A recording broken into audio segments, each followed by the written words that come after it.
디지털 교과서부터 AI를 활용한 학습, 각종 영어 학습 앱, 메타버스, VR, AR 등 영어 교육에 활용할 수 있는 미디어가 정말 많아요. 영어를 재미있게 공부할 수 있는 무궁무진한 도구들이 넘치는 시대입니다. 무엇보다 우리나라처럼 영미권이 아닌 영어를 제2 언어로 사용하는 나라에서는 교실에서 문법과 단어를 배우는 것만으로는 살아있는 영어를 습득하기에 한계가 많을 수밖에 없는데요.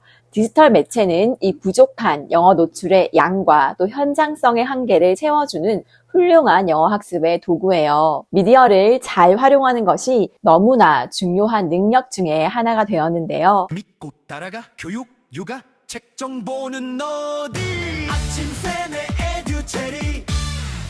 스마트 기기와 패드, 컴퓨터 등 다양한 전자기기를 목적에 맞게 사용하는 방법을 알고 원하는 정보를 얻고 또 미디어를 효과적으로 이용할 수 있는 능력을 일컫는 말이 바로 미디어 지능이에요. 이는 언어 학습에서 빠질 수 없는 아주 중요한 요소입니다. 영상 미디어는 추상적인 언어 개념을 구체적으로 시각화해주는 강력한 도구예요. 또한 퀴즈 앱이나 실시간 학습 플랫폼은 반복 학습의 지루함을 덜고 영어 교육에 생동감을 더해줍니다. 무엇보다 이런 매체들은 학습의 개별화와 자율성을 촉진하죠. 학습 수준과 흥미도에 맞춰서 콘텐츠를 선택할 수가 있고 또 내가 어느 부분에서 막혔는지 또 어느 부분에서 강한지 보충 심화 학습이 필요한 부분을 데이터로 확인하면서 스스로 보완해 나갈 수 있다는 점에서 장점이 아주 큽니다. 자, 그런데 이렇게 효과적이고 재미있는 영어 미디어, 부모님이 미디어를 적절하게 활용하면서 영어 학습을 시키는 것, 말처럼 쉽지 않습니다. 자, 이제 TV 꺼야지. 패드는 여기까지만 보자. 오늘은 이 영상만 보는 거야. 엄마 알겠어. 이건 안 좋은 영상이니까 보지 말고 대신에 엄마가 더 재밌는 거 알려줄게. 이거 말고 이거 어때? 좋아. 이런 아름다운 장면은 드물 거라고 예상을 합니다. 그죠? 유혹적이고 화려하고 또 소리가 뿅뿅 나오고 터치하는 손맛까지 아주 쏠쏠한 이 미디어를 아이들이 어른의 바람처럼 시간 맞춰서 딱딱 끊어주고 또 가릴 것은 가리고 좋은 콘텐츠만 좋아해 줄 리가 없지 않을까 싶어요. 미디어 속의 눈부신 색채와 또 빠른 장면 전환, 짜릿한 보상 구조는 자아가 형성 중인 우리 아이들의 말랑하고 취약한 뇌를 사로잡기에 충분한 자극입니다. 그래서 이 시기에는 스스로 알아서 잘하는 것을 기대하시면 안 돼요. 영어 미디어 시청 습관을 잡아주셔야 합니다. 영어 미디어는 영어 학습의 강력한 도구이지만 늘 부모와 교사의 조력이 필요해요. 아이의 발달 단계와 흥미, 집중 시간, 감정 조절 능력 등을 고려하여 미디어를 선택하고 조율을 하셔야 하는데요. 영어 미디어 노출량을 결정하기 위해서 아이가 지루해하지 않고 듣기와 영상에 집중할 수 있는 집중력의 총량을 아셔야 해요. 아이들의 집중력은 그리 길지 않습니다. 또한 아이들의 집중력을 좌우하는 것은 흥미예요. 미디어의 양 조절을 하기에 앞서서 부모님이 먼저 아셔야 할 것이 있어요. 바로 다음에 두 가지입니다. 첫째, 아이가 좋아하고 잘 다룰 수 있는 미디어와 콘텐츠를 정하셔야 됩니다. 두 번째, 아이가 오롯이 이 콘텐츠에 집중할 수 있는 시간을 재셔야 해요. 이 두 가지를 조사한 다음에 할 일은 미디어 노출의 목표를 설정하는 것입니다. 학습의 목표가 무엇이냐에 따라서 학습의 양을 정할 수가 있기 때문이죠. 그런데 30분, 1시간, 2시간 이렇게 양의 절대적인 기준은 사실 의미가 없어요. 미디어 노출의 양을 정할 때 최우선으로 고려해야 할 것은 위에서 언급한 바로 두 가지, 자녀의 흥미도와 또 집중력입니다. 네, 자극적이고 속도가 빠른 영상은 아이들의 집중력을 저하할 뿐만 아니라 오히려 영어 학습의 습득 속도를 더 느리게 합니다. 현재 아이의 영어 수준에 맞는 쉽고 느리고 재미있는 콘텐츠를 보여주시는 것이 베스트예요. 그런데 아이들은 끊임없이 정말 새로운 자극을 원하는 게 문제예요. 이때 아이들의 요구사항을 다 들어주시면 안 되고 적절하게 커트해 주셔야 합니다.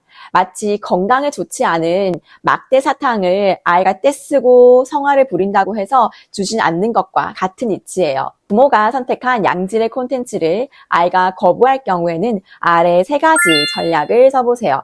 첫 번째, 아이를 앉혀두고 차분하게 대화를 해보세요. 양질의 콘텐츠를 보는 것이 영어 학습에 어떤 긍정적인 효과가 있는지 그런 것들을 차분하게 아이에게 설명을 한번 해주세요. 두 번째, 원하는 콘텐츠를 먼저 보여주고 그 다음 엄마가 권장하는 좋은 콘텐츠를 섞기 전략을 써보세요. 주중에 5일은 아이가 원하는 콘텐츠를 보고 주말에는 부모님이 권장하는 콘텐츠를 시청하는 방법도 있습니다. 아니면 영어 미디어를 보는 순서를 고정하여서 아이가 원하는 콘텐츠 한 개를 보면 부모님이 권장하는 것도 하나 보자. 이런 식으로 전략을 펼칠 수가 있어요. 셋째, 단호함을 견지하세요. 우리는 영어 교육을 위한 영어 미디어 노출 방법에 대해서 말하고 있습니다. 즉, 무엇을 보든지 그 목적이 영어 공부와 무관한 것이라면 절대 허용해서는 안 됩니다. 간혹 영어 미디어에서 나오는 영어의 양이 터무니없이 적은 경우들이 있어요. 특히 유튜브에서 이런 콘텐츠가 자주 보입니다. 영상물은 아이들이 좋아하고 또 귀여운 캐릭터도 나와서 아이가 참 즐겨 보는데요. 실제로 말하는 주인공의 대사는 몇 개 없고 대사의 내용도 또 수준 미달인 경우가 좀 많아요. 기준에 부합하지 않는 미디어는 보여줄 필요가 없습니다. 네, 시스템을 구축을 하셔야 돼요. 영어 미디어 활용 시 흔들리지 않는 안정적인 시스템을 갖추어야 길고 꾸준하게 학습과 병행을 할 수 있습니다. 추천 채널 몇 개를 정해두고 로테이션 하는 것도 좋은 방법이에요. 다음으로는 영어 콘텐츠 선택 가이드를 알아볼게요. 스텝 1. 목적에 맞는 기기 선정하기. 우선 가족이 모두 함께 시청해야 하는 경우에는 큰 화면으로 같이 보고 상호작용을 하는 것이 효과적이므로 TV를 추천합니다. 거실 소파에 앉아서 TV로 좋아하는 영어 영상들을 보면서 도란도란 가족들과 이야기도 나누고 또 영어 정서를 쌓아가는 거죠. 패드나 노트북도 좋아요. 나만의 기기를 스스로 조작하면서 아이들은 자기 효능감을 경험하고 만족감이 높으면 학습의 의욕도 올라갑니다. 요즘은 어린 나이부터 패드 학습을 시작해도 미디어 지능이 높은 아이들은 금방 사용법을 잘 익히더라고요. 스텝 2. 각 매체의 장점과 단점 알기. 자, 구독형 OTT 서비스는 처음에 영어 공부를 시작하는 유아기에는 적합하지 않습니다. 유튜브나 디즈니 플러스, 넷플릭스 등의 구독형 영상 매체의 콘텐츠는 영어 교육 목적을 위해서 제작된 것이 아닌 경우가 많아요. 특히 영미권 아이들이 현지에서 즐겨보는 시리즈들은 영어 학습의 측면에서 보자면 아쉬운 점이 많습니다. 우선 대사 속도가 원어민 화자의 보통 빠르기 정도로 매우 빠르고 또 장면 전환도 현란하게 바뀝니다. 듣기에 집중을 방해하는 효과음과 배경음악도 영어 학습 목적에서는 아쉽습니다. 이러한 OTT 서비스는 영어 소리가 익숙하고 또 대사의 50% 정도는 알아들을 수 있는 영어 실력이 되었을 때 보는 것이 가장 효과적입니다. 하지만 단순히 오락용으로 또 흥미 위주로 영상들을 보여주시는 경우라면 다양한 콘텐츠를 접할 수 있기에 좋은 선택지가 될 거예요. 다음으로 영어 도서관, 리틀팍스나 리딩게이트, 라즈키즈, 에픽 같은 온라인 영어 도서관은 세계적인 커리큘럼과 단계별 학습 콘텐츠가 강점입니다. 짧은 애니메이션 영상과 함께 제공되는 스크립트, 또 단어 정리, 퀴즈 활동, 영어 동요 등은 초보 학습자에게 매우 유익해요. 영어 영상에 특화된 영어 도서관이 있는가 하면 방대한 양의 원서를 보유하고 있어서 아주 쉬운 영어 그림책부터 비교적 어려운 책까지 다양한 원서를 읽을 수 있는 사이트들도 있습니다. 각각의 사이트에 방문하여서 무료 체험 신청을 하고 아이에게 맞는 사이트를 찾아보세요. 스마트 패드형 영어 학습지는 전용 앱을 통해서 듣기와 말하기, 게임과 퀴즈까지 통합적인 영어 활동이 가능합니다.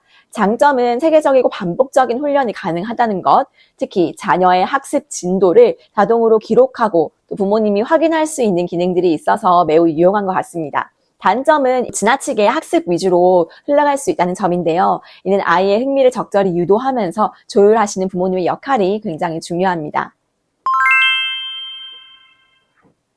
5세, 6세인 저희 아이들만 보아도 30분 이상을 오롯이 무언가에 집중한다는 것은 참 드문 일입니다. 대단히 좋아하거나 흥미로운 것이 아니라면 어려운 일이죠. 하지만 다음과 같은 방법으로 영어 미디어에 대한 집중력을 향상시킬 수 있으니까요. 참고해보세요. 첫 번째, 활동으로 연결할 수 있는 콘텐츠를 찾으세요. 전날 읽은 책에 관련된 영상이나 좋아하는 한글 그림책의 원서 버전, 그림 그리기나 만들기 등으로 연계할 수 있는 콘텐츠나 또 실험이나 견학 콘텐츠 등을 보여줄 수가 있습니다. 실질적인 활동과 연계하여 미디어를 활용한다면 살아있는 영어의 참 맛을 느낄 수 있습니다. 두 번째, 아이가 흥미있어하는 영상 두세 개를 정해놓고 돌려봅니다. 아이들은 누구나 금방 지루해하고 또 관심이 지속되기가 어렵습니다. 미리 아이의 취향에 맞는 콘텐츠를 두세 개 정도 즐겨찾기 플레이리스트에 넣어두시고 아이가 지루해하면 또 다음 영상으로 빠르게 전환을 해보세요. 세 번째, 함께 보기의 힘을 잘 활용해보세요. 부모가 아이와 함께 앉아서 영어 미디어를 보면 아이들의 몰입도가 훨씬 높아지는 것 같아요. 화면을 보면서 중간중간에 이거 무슨 뜻이지? 이 장면 재미있니? 우리도 저거 가서 해볼까? 이런 식으로 말을 걸어주세요. 아이로 하여금 영어 미디어를 보는 시간이 즐겁고 행복한 일이라고 인식시켜주세요. 네, 아이가 영어 콘텐츠를 접하고 있지만 과연 얼마나 흡수를 하고 있는 것인지 궁금하신가요? 눈에 보이는 학습 성과보다는 더 중요한 것은 아이가 어떤 방식으로 영어를 내면화하고 있는지를 관찰하는 것인데요. 아래 10가지 체크 포인트를 활용해서 지금 우리 아이가 영어 콘텐츠를 얼마나 잘 받아들이고 있는지 확인해 보세요. 1번, 일상에서 영어가 툭 튀어나올 때. 2번, 자막 없이도 깔깔 웃으면서 볼 때. 3번, 다음 줄거리를 예측할 때. 4번, 캐릭터의 억양이나 독특한 말투를 흉내낼 때. 5번, 단어 뜻은 몰라도 같이 울고 같이 웃을 때. 6번, 아는 단어를 찾을 때. 7번, 아이가 영어 영상을 다시 틀어달라고 할 때. 8번, 짧은 일상 영어를 거부감 없이 받아들일 때. 9번, 영어 노래를 흥얼거릴 때. 10번, 같은 영상을 반복적으로 시청하려고 할 때. 영어 학습에서 디지털 미디어는 양날의 검과 같습니다. 아이를 방치하는 도구가 될 수도 있고 또 원어민 부럽지 않은 환경을 만들어줄 수 있는 마법의 도구가 될 수도 있어요. 이 차이를 만드는 것은 결국 우리 부모님들의 관심과 설계입니다. 오늘 공유해드린 영어 미디어 가이드라인과 시스템 구축 방법대로 아이의 흥미를 존중하시되 또 단호하고 따뜻한 가이드를 주신다면 우리 아이들의 영어 실력과 함께 미디어 지능까지 모두 잡으실 수 있을 것입니다. 궁금하신 점은 댓글로 남겨주시고요. 오늘의 영상이 도움되셨다면 구독과 좋아요. 저는 다음 시간에도 더 유익한 영상으로 돌아오도록 하겠습니다. 지금까지 배움을 완성하는 곳 아침쌤의 에듀체리였습니다. 시청해주셔서 감사합니다. 굿바이.